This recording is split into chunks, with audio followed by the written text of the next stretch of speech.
Female lead जियो और male lead Sobin दोनों साथ में बैठे थे, जहाँ सोबिन तो स्टडी कर रहा था लेकिन जियो को स्कूल एंड होने का इंतजार था ताकि वो जल्दी घर जा सके। बाय द वे इस टाइम इन दोनों का बस एक ही ड्रीम है कि ये दोनों फेमस मूवी डायरेक्टर बनना चाहते हैं, लेकिन क्या प्रेजेंट में इनका ये ड्रीम पूरा हो पाया या नहीं, उसके लिए अब स्टोरी को हमें प्रेजेंट टाइम यानी 2025 से दिखाया गया, जहाँ सोबिन एक अवार्ड नाइट के लिए यूरोप पहुंचा था और जब वो रेडी होकर इवेंट के लिए गया तो सारी मीडिया उसे घेर लेती है और सब उसके फोटोज क्लिक कर रहे थे, जो देखकर हमें पता चल जाता है कि सोबिन का ड्रीम पूरा हो चुका है, यानी कि वो एक मूवी डायरेक्टर बन चुका है, जिसकी पहली ही मूवी जिसका नाम है वंडरिंग वो काफी ज्यादा हिट गई, जिसे लोगों ने काफी ज्यादा पसंद करा और इस अवार्ड नाइट में सोबिन को बेस्ट फिल्म का अवार्ड भी मिला और सब उसे चेयर कर रहे थे। फिर सोबिन स्टेज पर जाकर अवार्ड लेता है और स्पीच देते हुए कहता है कि ये मेरा आज का दूसरा अवार्ड है, इसलिए मैं सबको थैंक्स करना चाहता हूँ। फिर सोबिन ने कोरियन लैंग्वेज में कहा कि ये अवार्ड मुझे उस लड़की की वजह से मिला है जिसने मेरे लिए इस सपने को देखा था, इसलिए मैं अपनी उस पुरानी दोस्त को दिल से थैंक्स करना चाहता हूँ। फिर बाद में सोबिन ने अपनी टीम के साथ एक मीडिया कॉन्फ्रेंस करी और सभी के सवालों का जवाब देने लगा। दूसरी तरफ अब हम जियो को देखते हैं, जिसका डायरेक्टर बनने का ड्रीम पूरा नहीं हो सका, बल्कि अब वो एक नॉर्मल रिपोर्टर थी और उसकी कंपनी टीवी शो बनाती थी, इसलिए उसी शो की शूटिंग के लिए जियो जब एक फील्ड में काम करने गई तो पता चला कि वहाँ बहुत कीचड़ है। उसके साथ एक ग्रैंड मदर थी जिन्होंने बताया कि ये कीचड़ बहुत ही बेकार है, अगर इसमें ध्यान से नहीं चले और फंस गए तो तुम डायरेक्ट नीचे गिर जाओगी, जिसके बाद उठना मुश्किल हो जाएगा। बट जियो कहती है कि लाइफ भी तो इसी कीचड़ की तरह होती है जिसमें एक बार गिरे तो उठ नहीं सकते, और ये कहते ही जियो का बैलेंस बिगड़ा और वो नीचे गिर गई। कैमरामैन उसे क्लोज से शूट करने लगा और काफी ज्यादा हंस रहा था कि अब तो और ज्यादा व्यूज आएंगे। तो तब जियो कहती है कि 8 साल से बस मैं रिपोर्टिंग कर रही हूँ और अब मैं परेशान आ चुकी हूँ। पहले अब हम रात का सीन देखते हैं, जहाँ घर जाते टाइम जियो अपनी मॉम से कॉल पर बात कर रही थी, जिन्होंने बताया कि मकान मालिक ने इस साल रेंट और ज्यादा बढ़ा दिया है। तो ये सुनकर जियो परेशान हो गई कि अब खर्चा कैसे मैनेज होगा। फिर वो अपनी मॉम से कहती है कि आप टेंशन मत लो, मैं कुछ करती हूँ। फिर जियो घर पहुंची जो कि काफी ऊपर था, इसलिए वो काफी थक गई और डोर ओपन करके वहीं बैठ गई। फिर जियो ने अपने कपड़े देखे और सोचने लगी कि काश कोई होता जो इन्हें वॉश कर देता। फिर जब वो खुद ही अपने कपड़े वॉश करके उन्हें ड्राई कर रही थी कि तभी उसने टीवी पर एक न्यूज देखी जिसमें सोबिन इंटरव्यू दे रहा था। पहले जियो ने ध्यान नहीं दिया, पर जब उसने सुना कि डायरेक्टर कोरिया से है तो वो देखने जाती है और उसी टाइम सोबिन से किसी ने सवाल पूछ लिया कि वो लड़की कौन थी जिसे आपने स्टेज पर मेंशन करा था अवार्ड लेते टाइम। सोबिन कहता है कि वो मेरा फर्स्ट लव थी और मैं उससे यही कहना चाहता हूँ कि अगर तुम इस टाइम मुझे देख रही हो तो मैं बता दूं कि मैंने अपना प्रॉमिस पूरा कर दिया है, इसलिए अब मैं तुमसे मिलने कोरिया वापस आ रहा हूँ। जियो ये देखकर शॉक रह जाती है और सोचने लगी कि ये कैसे हो सकता है, यानी ये इतना बड़ा डायरेक्टर कैसे बन गया, और सबसे बड़ी बात कि इसने ऐसा क्या बनाया कि इसे उस मूवी पर अवार्ड भी मिल गया, जबकि ये तो मेरा स्टूडेंट हुआ करता था। इसलिए वो तुरंत नेट पर सोबिन के बारे में डिटेल से सर्चिंग करती है, लेकिन उसके सभी इंटरव्यू इंग्लिश में थे, इसलिए जियो को कुछ भी समझ नहीं आया। फिर वो परेशान होकर ये सोचने लगी कि अगर सोबिन मेरे सामने आ गया तो मैं क्या करूंगी, यानी अब मुझे क्या करना चाहिए, और फिर काफी ज्यादा डरने लगी। जिसके बाद ये सीन यहीं कट होता है और अब हमें नेक्स्ट मॉर्निंग का सीन दिखाया जाता है, जहाँ सोबिन कोरिया पहुंचा था और वो काफी खुश नजर आ रहा था। फिर टैक्सी से होटल जाते टाइम वो जियो का टीवी शो देखकर हंसने लगा, तो तब ड्राइवर ने बताया कि उन्हें भी ये शो पसंद है। सोबिन कहता है कि मैं रिपोर्टर जियो का फैन हूँ, देखो ये फनी और क्यूट है ना। तो तब ड्राइवर कहते हैं कि हाँ वो लड़की बहुत टैलेंटेड भी है और अपने बड़ों की रिस्पेक्ट भी करती है। तो ये सुनकर सोबिन स्माइल करने लगा और फिर विंडो से बाहर देखकर वो सोच रहा था कि ये शहर अब कितना चेंज हो चुका है। तो वही जियो कंपनी में अपने प्रोड्यूसर से नई स्टोरी को लेकर काफी बहस कर रही होती है और उसी टाइम पर कंपनी के बॉस वहां सोबिन को लेकर आ गए, जिसको अचानक यहाँ देखकर सब एम्प्लॉय काफी ज्यादा शॉक रह जाते हैं, क्योंकि सभी उसके फैन थे और उस सोबिन की तारीफ भी करने लगे कि ये रियल में कितना ज्यादा हैंडसम है। बॉस ने पूछा कि प्रोड्यूसर कहाँ है, तो तब एक लड़की कैबिन की तरफ इशारा करती है, जहाँ उन्होंने प्रोड्यूसर और जियो को लड़ते हुए देखा और सोबिन उसे देखकर हंस रहा था, ये कहते हुए कि आज भी ये बदली नहीं। फिर प्रोड्यूसर ने बाहर देखा तो वो चुप हो गए और जियो को भी शांत होने को कहने लगे, लेकिन जब जियो ने सुबिन को देखा तो वो काफी बुरी तरह शॉक रह गई और तभी डर के मारे छुप गई कि भला ये यहाँ क्या कर रहा है। प्रोड्यूसर कहते हैं कि तुम ये क्या कर रही हो, तो वहीं बॉस प्रोड्यूसर को बुला रहे थे इसलिए वो चले गए। जियो को लगा कि शायद सुबिन भी चला गया होगा, लेकिन जब जैसी सुबिन टेबल के नीचे बैठकर जियो को हेलो करने लगा तो ये देखकर वो और ज्यादा घबरा जाती है, क्योंकि वो सुबिन से मिलना नहीं चाहती थी और इसी चक्कर में उसने अपने सर पर चोट मार ली। स्टोरी को अब हम काफी पीछे यानी 2011 से देखते हैं, यानी जब इन दोनों का स्कूल टाइम था, जहां जियो क्लास की विंडो से नीचे बच्चों की वीडियो शूट कर रही थी और तभी एक कार आकर रुकी जिसमें से सुबिन बाहर आया।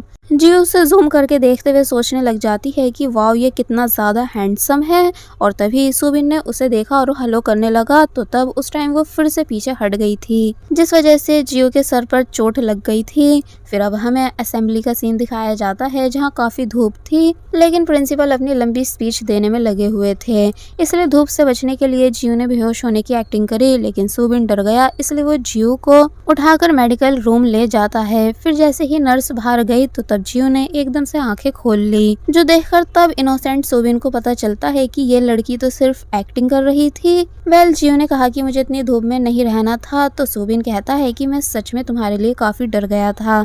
जियो पूछती है कि वैसे तुम कौन हो, न्यू स्टूडेंट लग रहे हो, तो तब सुबिन ने बताया कि मैं सियोल से यहाँ आया हूँ क्योंकि मेरे फादर का यहाँ के हॉस्पिटल में ट्रांसफर हो चुका है। जियो कहती है कि अच्छा ऐसी बात है, फिर बोली कि मैं अब क्लास बंक करने जा रही हूँ, तो सुबिन भी उसके पीछे पीछे चला गया। दोनों ग्राउंड के पास बैठकर आइसक्रीम खाते हुए बातें करने लगते हैं। जियो पूछती है कि तुम्हारा ड्रीम क्या है, तो सुबिन कहता है कि मैंने कभी इस बारे में सोचा नहीं, लेकिन मैं शायद अपने फादर और ग्रैंडपा की तरह डॉक्टर ही बनूं। फिर उसने जियो से उसके ड्रीम के बारे में पूछा, तो जियो बताती है कि मुझे फिल्म डायरेक्टर बनना है और बहुत सारे पैसे कमाने हैं। तो ये सुनकर सुबिन ने कहा कि अच्छा इसलिए तुम सबकी वीडियो रिकॉर्ड करती रहती हो और मुझे भी इसलिए ही रिकॉर्ड कर रही थी। तो तब जियो स्माइल करने लगी। स्कूल के बाद सुबिन अपने डैड से मिलने हॉस्पिटल गया और तभी उसने जियो को हॉस्पिटल की टेरिस पर जाते देखा। जियो वहां सनसेट शूट करने गई थी, इसलिए कैमरा सेट करके वो वहीं बैठ गई और बैठे बैठे उसे नींद आ गई। सुबिन ने जब देखा कि जियो सो रही है तो उसे डिस्टर्ब नहीं करना चाहिए, इसलिए वो वहीं उसके उठने का वेट करने लगा। फिर तभी उसे भी बैठे बैठे नींद आ गई और अब जब रात में जियो की नींद खुली तो सुबिन को साइड में देखकर वो डर जाती है और एकदम से चिल्ला देती है। सुबिन भी चौंक कर उठ गया, तो जियो पूछती है कि आखिर तुम यहाँ क्या कर रहे हो, तो सुबिन ने बताया कि मैं अपने डैड से मिलने आया था, लेकिन जब मैंने तुम्हें देखा तो मैंने सोचा कि तुम्हें हेलो बोल दूं। जियो ये सुनकर रिलैक्स होती है और कहती है कि अच्छा तुम्हारे डैड यहाँ काम करते हैं। फिर बताती है कि वो यहाँ सनसेट की वीडियो शूट कराने आई थी। जियो देखती है कि गार्ड के राउंड पर आने का टाइम हो चुका है, इसलिए वो सुबिन से कहती है कि हमें छुपके से बाहर जाना होगा। फिर दोनों गार्ड से बचते हुए बाहर जा रहे थे, लेकिन गार्ड ने उन्हें देख ही लिया। तो फिर बस होना क्या था, जियो सुबिन का हाथ पकड़कर जल्दबाजी में यहाँ से भागने लगी। दोनों काफी ज्यादा हंस भी रहे थे और काफी एंजॉय कर रहे थे, लेकिन तभी जियो का रबर बैंड नीचे गिर जाता है, जो बात सुबिन ने नोटिस कर ली थी। ये दोनों आगे जाकर रुके। फिर जियो ने सुबिन से कहा कि अब से तुम मेरे पार्टनर हो। तो ये सुनकर सुबिन काफी ज्यादा खुश हो गया क्योंकि अब ये दोनों दोस्त बन चुके थे। फिर नेक्स्ट मॉर्निंग सुबिन जब स्कूल जा रहा था तो रास्ते में वो जियो को देखता है, इसलिए उसने पहले ही कार रुकवा दी। सुबिन की मॉम पूछती है कि तुम यहाँ क्यों रुके हो, तो उसने कहा कि मुझे कुछ इंपॉर्टेंट काम है, आप प्लीज चली जाओ। तो मॉम कहती है कि ठीक है, पर बस टाइम से स्कूल पहुंच जाना। और फिर तभी अपनी मॉम के जाने के बाद सुबिन देखता है कि जियो एक ग्रैंड माँ की वीडियो रिकॉर्ड कर रही है। तो ये देखकर सुबिन उसकी हेल्प करने चला गया और उसने कहा कि हमें ग्रैंड माँ के चेहरे पर थोड़ी शैडो लानी चाहिए जिससे वीडियो और अच्छी बने। तो तब जियो ने उसको ये काम दे दिया एंड सुबिन कुछ लीव्स से शैडो बनाता है। लेकिन तभी एक आदमी उठा और कहने लगा कि तुम लोगों के शोर की वजह से मेरी नींद खराब हो गई। वो आदमी काफी नशे में था और उसने ग्रैंड माँ को धक्का भी दे दिया। इसलिए जियो गुस्से में कहती है कि तुम्हारी ये हरकत मैंने कैमरे में रिकॉर्ड कर ली है, अब मैं पुलिस को बताऊंगी। तो तब वो आदमी उस कैमरे को छीनकर फेंक देता है, लेकिन सुबिन ने टाइम से कैमरे को पकड़ लिया था। तो अब वो आदमी सुबिन के पास कैमरा लेने चला गया और उसने सुबिन को काफी बुरी तरह मारा। एंड सुबिन बेचारा बस चुपचाप पिटता गया कि तभी ग्रैंड माँ ने पुलिस बुला दी और पुलिस आकर उस आदमी को ले गई। सुबिन के काफी चोट आ गई थी, इसलिए जियो सुबिन के चोट पर मेडिसिन लगाती है, तो ये देखकर सुबिन को अच्छा लग रहा था। जियो कहती है कि वैसे तुम काफी स्ट्रांग हो, यानी इतनी मार खाने के बाद भी तुम्हारी एक आवाज नहीं निकली थी। लेकिन सुबिन बस चुपचाप जियो को ही देखता जा रहा था, क्योंकि बस उसे अच्छा लग रहा है ये देखकर कि जियो उसकी कितनी ज्यादा फिक्र कर रही है। इसलिए डायरेक्ट कहता है कि अब से मैं तुम्हें लाइक करूंगा और तुम्हारा ड्रीम पूरा करने में तुम्हारा साथ भी दूंगा। तो ये सुनकर जियो शॉक रह जाती है और फिर कहती है कि मैं तुम्हें लाइक करता हूँ ये तो सुना है, लेकिन मैं तुम्हें लाइक करूंगा ऐसा कन्फेशन मैंने पहली बार सुना है। तो तब सुबिन कहता है कि अब बस मुझे तुम्हें और अच्छे से जानना है। तो तब जियो भी स्माइल करने लग जाती है, जैसे कि वो इस बात से खुश हुई हो। फिर सुबिन ने उसको नया रबर बैंड गिफ्ट करा। फिर इसके बाद दोनों ने अपनी लाइफ काफी एंजॉय करी और साथ में शूटिंग करते रहे, यानी दोनों चाहते थे कि वो दोनों साथ में एक मूवी डायरेक्ट करें जो कि काफी ज्यादा हिट भी हो। वेल अब सीन प्रेजेंट यानी 2025 में शिफ्ट होता है, जहां जियो सुबिन को एक खाली रूम में ले आई और उसने डोर बंद कर दिया, जबकि बाहर के लोग डोर खोलने की कोशिश कर रहे थे। लेकिन जियो डोर पर खड़ी रही तो सुबिन ने भी डोर बंद कराने में उसकी हेल्प करा दी। फिर जब वो लोग चले गए तो जियो ने सुबिन पर गुस्सा करना शुरू कर दिया कि अब तुम यहाँ क्यों आए हो। सुबिन कहता है कि मैं तुम्हारे लिए वापस आया हूँ क्योंकि मैं चाहता हूँ कि हम साथ में काम करें। लेकिन जियो मना करती है और कहती है कि मैं तुम्हारी शक्ल भी नहीं देखना चाहती, भले ही तुम टीवी पर बड़ी बड़ी बातें कर लो, लेकिन मैं तुम्हें माफ नहीं करूंगी।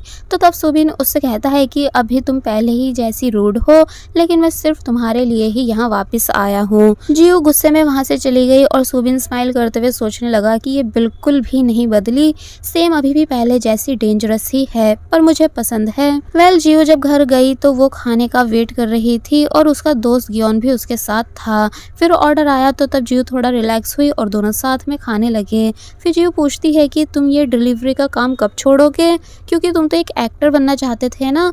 तो तब गियोन कहता है कि अभी तो यही काम है मेरे पास। फिर उसने जियो से सुबिन के बारे में पूछा तो तब जियो कहती है कि मुझे उससे बात नहीं करनी, पता नहीं वो क्यों वापस आया है। गियोन कहता है कि तुम भी तो डायरेक्टर बनना चाहती थी तो तुम उसकी हेल्प ले लो। लेकिन जियो ने कहा कि मैं उससे अब कोई मतलब नहीं रखना चाहती, वरना वो फिर से मेरा दिल तोड़ देगा। उसको बस मेरा फर्स्ट लव ही रहने दो, या फिर मेरी सबसे बड़ी गलती जो मुझे रिपीट नहीं करनी है। तो तब गियोन चुप हो जाता है। बाय द वे गियोन भी जियो का स्कूल टाइम का दोस्त है, इसलिए वो सुबिन को जानता है।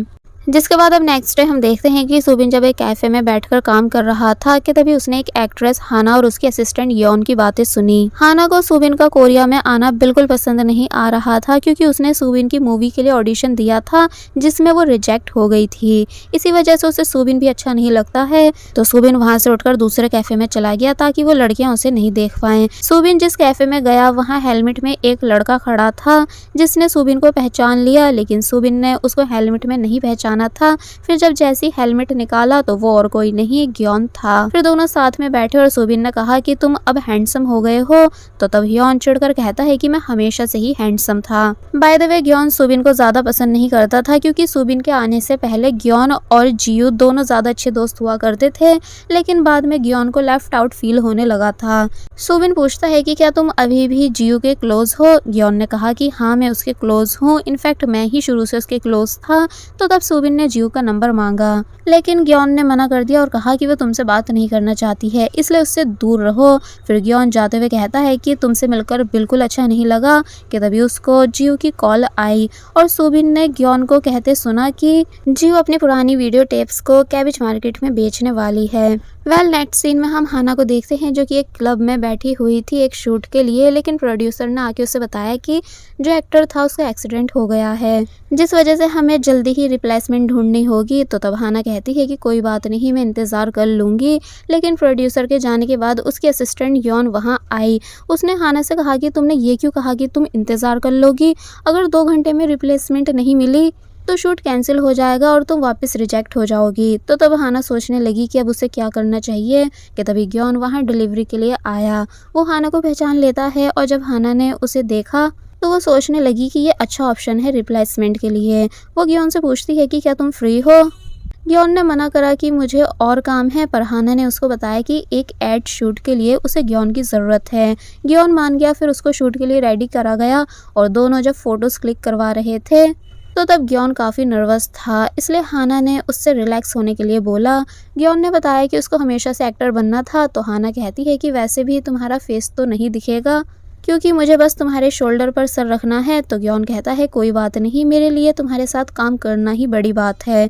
फिर दोनों ने शूट करा और उन्होंने ग्योन को उसकी और हाना की एक फ़ोटो दी, ये कहते हुए कि इसे तुम अपने पास एक मेमोरी की तरह रख सकते हो। तो तब ग्योन टेरिस पर जाकर उस फोटो को ध्यान से देखने लगता है और काफ़ी खुश भी था।